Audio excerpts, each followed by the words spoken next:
여러분, 작년 한 해 저는 3명의 친구를 잃었습니다. 병으로 죽은 것도 멀리 이사 간 것도 아닙니다. 제 입이 친구들을 떠나보냈습니다. 박영수, 50년을 함께한 친구였습니다. 제가 연금 얼마 받아? 라고 물은 그날부터 연락이 끊겼습니다. 윤철호, 고등학교 동창이었습니다. 제가 또 아파? 병원 좀 가봐라고 말한 그날부터 전화를 받지 않았습니다. 강민수, 같은 해에 결혼한 친구였습니다. 제가 우리 딸이 승진했어라고 자랑한 그날부터 만남을 피했습니다. 박형은 작년 겨울 홀로 세상을 떠났습니다. 장례식장에 갔을 때 영정사진 앞에서 부인이 제 손을 잡으며 말했습니다. 여보가 마지막까지 당신을 원망했어요. 그 순간 알았습니다. 제가 친구를 죽였다는 것을. 하지만 윤형과 강형은 아직 살아 있습니다. 그래서 저는 깨달았습니다. 아직 늦지 않았다는 것을. 오늘 저는 여러분께 3가지를 말씀드리겠습니다. 친구를 지키고 싶다면 3가지를 절대 말하지 마십시오. 그리고 마지막에는 제가 어떻게 친구들을 되찾았는지 그 이야기도 들려드리겠습니다. 아직 늦지 않았습니다. 자, 시작하겠습니다. 첫 번째 침묵. 돈 이야기를 입 밖에 내지 마라. 박영수, 초등학교 때부터 친구였습니다. 같은 해에 취직하고 같은 해에 은퇴했습니다. 은퇴 후 첫 만남. 커피숍에서 박형이 먼저 물었습니다. 야, 너 국민연금 얼마 나와? 저는 아무 생각 없이 대답했습니다. 130? 회사 다닐 때 많이 넣어둬서. 너는? 박형의 얼굴이 굳었습니다. 70. 공기가 얼었습니다. 저는 급히 말을 바꿨습니다. 70이면 충분하지. 요즘 그것도 많이 받는 거야. 하지만 이미 늦었습니다. 그날부터 박형이 달라졌습니다. 만날 때마다 이런 말을 했습니다. 자네는 좋겠어. 130이면 여유롭지. 나는 70으로 어떻게 사나. 한 달 후 박형이 부탁했습니다. 500만 원만 빌려줄 수 있나? 다음 달에 꼭 갚을게. 저는 그 자리에서 돈을 빌려줬습니다. 친구인데 뭘. 석 달이 지났습니다. 연락이 없었습니다. 제가 먼저 전화했습니다. 형, 저번에 빌려준 돈. 박형이 버럭 소리를 질렀습니다.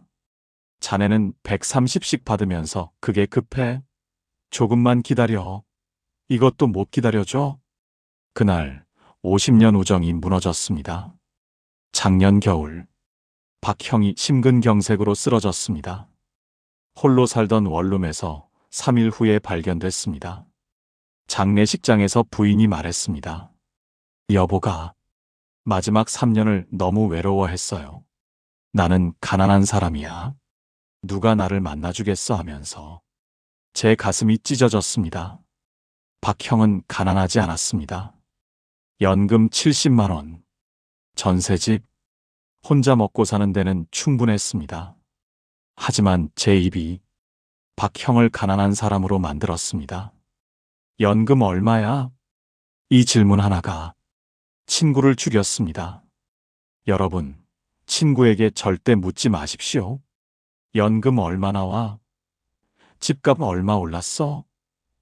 퇴직금 많이 받았어? 이런 질문은 관심이 아닙니다. 신분 확인입니다. 그 순간 우정이 계급이 됩니다. 그렇다면 어떻게 해야 합니까? 박형 장례식 후 저는 최철수 형을 만났습니다. 최 형은 사업으로 성공한 분입니다. 강남에 빌딩도 있습니다. 모임에서 늘 계산을 하셨습니다. 내가 살게. 형님들 힘드시잖아. 그날 저는 용기를 냈습니다. 형님, 오늘은 제가 낼게요. 최 형이 웃으며 말했습니다. 그래? 그럼 고맙네. 사실. 그리고 조용히 이렇게 덧붙였습니다. 나도 외로워. 맨날 내가 내니까 친구들이 날 부자 형님으로만 보는 것 같아서 오늘 자네가 계산하니까 친구 같더라고. 그 순간 깨달았습니다. 돈 많은 사람도 외롭다는 것을. 베푸는 것도 받는 것도 둘 다 상처가 될 수 있다는 것을. 친구 앞에서는 이렇게만 말하십시오. 그냥 먹고 살만해. 뭐 별일 없지. 이 한마디면 충분합니다. 중요한 건 평등입니다. 우리는 똑같아 이 느낌을 주는 것. 이것이 우정을 지키는 유일한 방법입니다. 두 번째 침묵. 마이너스 건강을 입에 올리지 마라. 윤철호. 고등학교 동창입니다. 60대 중반까지 건강했습니다. 그런데 어느 날부터 달라졌습니다. 만나면 30분 동안 병 얘기만 했습니다. 무릎이 너무 아파서 계단을 못 올라가. 당뇨약이 안 됐나 봐. 어젯밤에 소변 때문에 5번 일어났어. 처음엔 제가 걱정했습니다. 형, 큰 병원 가봐. 운동 좀 하면 나아질 거야. 하지만 매번 똑같았습니다. 그러다 어느 날 깨달았습니다. 이 친구는 죽음을 연습하고 있구나. 아픈 얘기를 하면서 스스로에게 나는 곧 죽을 거야 라고 주문을 외우고 있었습니다. 그리고 저에게도 똑같은 죽음의 그림자를 씌웠습니다. 윤형을 만나고 나면 기분이 우울했습니다. 결국 저는 윤형의 전화를 피하기 시작했습니다. 석 달 후 윤형에게서 문자가 왔습니다. 야, 나 암이래. 위암 3기. 제 머릿속이 하얘졌습니다. 병원으로 달려갔습니다.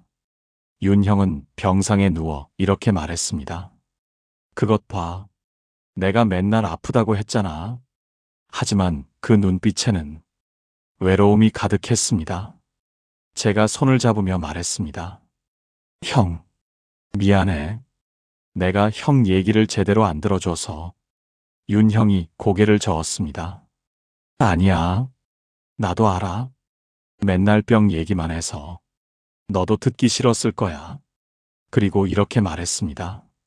사실 나는 외로웠어. 누군가 내 얘기를 들어주길 바랐던 거야. 근데 방법을 몰랐어. 제 눈에서 눈물이 났습니다. 윤형은 수술을 받았습니다. 6개월 동안 항암 치료를 받았습니다. 그 6개월 동안 저는 일주일에 한 번씩 병원에 갔습니다.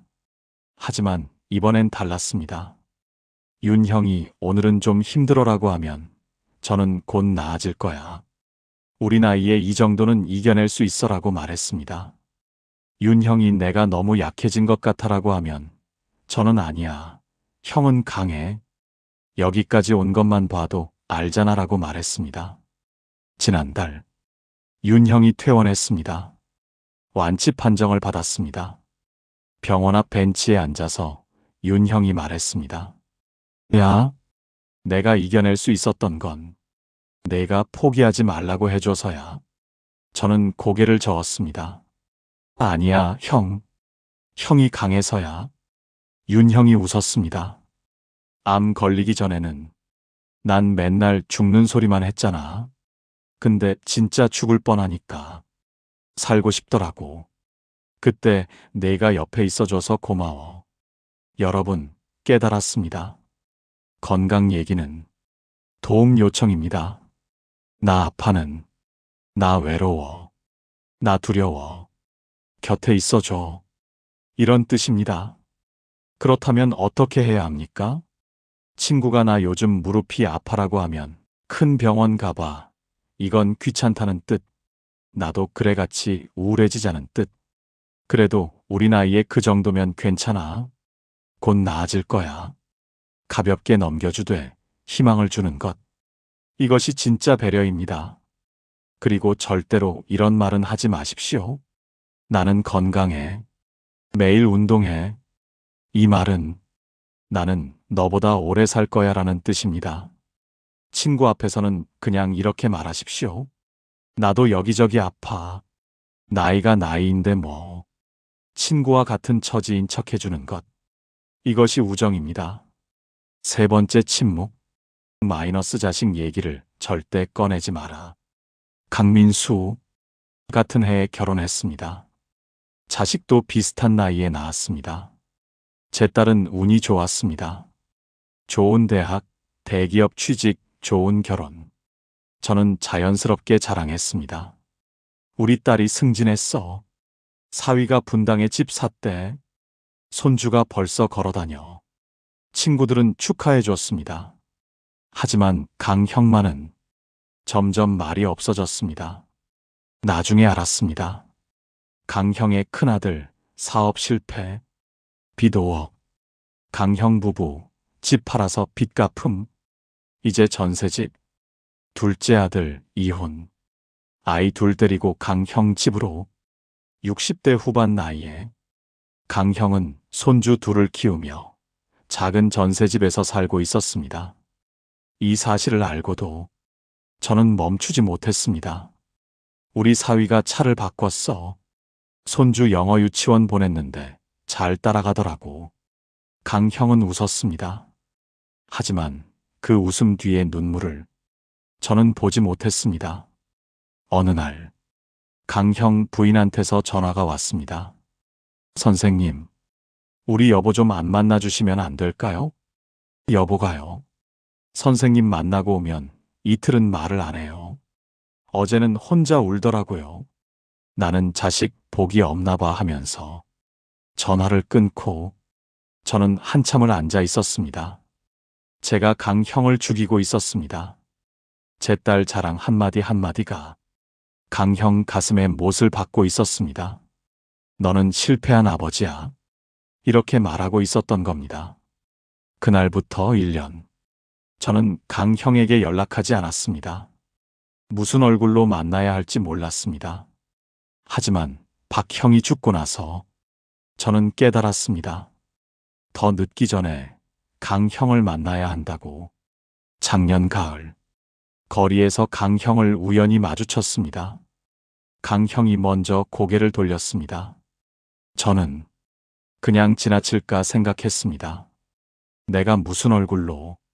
하지만 박 형이 떠올랐습니다. 이러다 강 형도 잃는 거 아닐까. 저는 달려가서 팔을 잡았습니다. 형. 강 형이 멈춰 섰습니다. 하지만 저를 보지 않았습니다. 형. 미안해. 정말 미안해. 강 형이 차갑게 말했습니다. 뭐가? 형한테 자식 자랑만 한 거. 딸 얘기, 사위 얘기, 손주 얘기. 형이 얼마나 힘들었을지 박 형 죽고 나서야 알았어. 강 형의 목소리가 떨렸습니다. 박 형이 죽었어? 응. 작년 겨울에 우리가 다 박 형을 떠나보냈어. 나도 다른 친구들도 박 형이 연금 적게 받는다고 다들 피했거든. 강 형의 눈에 눈물이 고였습니다. 나도 박 형 전화 피했어. 박 형이 맨날 돈 없다고 하니까 듣기 싫어서. 나도 똑같았네. 우리는 그 자리에 서서 한참을 울었습니다. 형, 커피 한잔 할까? 강 형이 고개를 끄덕였습니다. 커피숍에서 2시간을 이야기했습니다. 하지만 자식 얘기는 단 한마디도 하지 않았습니다. 대신 이런 얘기를 했습니다. 야, 우리 고등학교 때 기억나? 담임 선생님이 우리 보고 둘이 왜 맨날 붙어 다니냐고. 군대 갔을 때 너한테 편지 쓰면서 얼마나 웃겼는지. 첫 월급 받아서 우리 둘이 삼겹살 먹으러 갔잖아. 옛날 얘기만 했습니다. 자식도, 돈도, 건강도 없던 그 시절 얘기만 했습니다. 헤어질 때 강 형이 제 손을 꼭 잡으며 말했습니다. 야, 고마워. 자식 얘기 안 물어줘서. 그리고 이렇게 덧붙였습니다. 사실 너한테 피했던 게 아니야. 나 스스로가 부끄러워서 숨었던 거야. 근데 오늘 편했어. 자식 얘기 안 해도 우리는 친구잖아. 제 눈에서 눈물이 났습니다. 그래, 형. 우리는 친구야. 자식이 어떻든, 돈이 얼마든, 아프든 건강하든, 우리는 친구야. 그 뒤로 강형과 저는 한 달에 한 번씩 만납니다. 골프장에도 함께 갑니다. 자식 얘기는 단 한 번도 하지 않았습니다. 여러분, 자식 얘기만큼 위험한 주제는 없습니다. 우리 세대는 자식을 위해 모든 것을 바쳤습니다. 하지만 모든 자식이 성공하는 건 아닙니다. 이것은 부모 잘못도 자식 잘못도 아닙니다. 그냥 삶이 그런 겁니다. 그렇다면 어떻게 해야 합니까? 자식 자랑 절대 하지 마십시오. 자식 얘기 묻지도 마십시오. 친구가 먼저 자식 얘기를 꺼내도 깊이 파고들지 마십시오. 대신 이렇게 하십시오. 친구를 만나면 야, 얼굴 보니까 좋다. 이 한마디면 충분합니다. 여러분, 저는 박형을 잃었습니다. 다시는 만날 수 없습니다. 하지만 윤형은 다시 건강해졌습니다. 강형은 다시 만나고 있습니다. 아직 늦지 않았습니다. 지금 당장 휴대폰을 드십시오. 오랫동안 연락 못했던 친구에게 전화하십시오. 야, 목소리 듣고 싶어서. 이 한마디면 충분합니다. 저와 강형은 지난주에 만났습니다. 골프장 18홀을 돌고 클럽하우스에서 맥주를 마셨습니다. 강형이 말했습니다. 야, 우리 이렇게만 늙어가자. 돈도 건강도 자식도 다 필요 없어. 그냥 너랑 나 이렇게만 있으면 돼. 저는 잔을 들며 대답했습니다. 그래, 형. 우리 이대로면 충분해.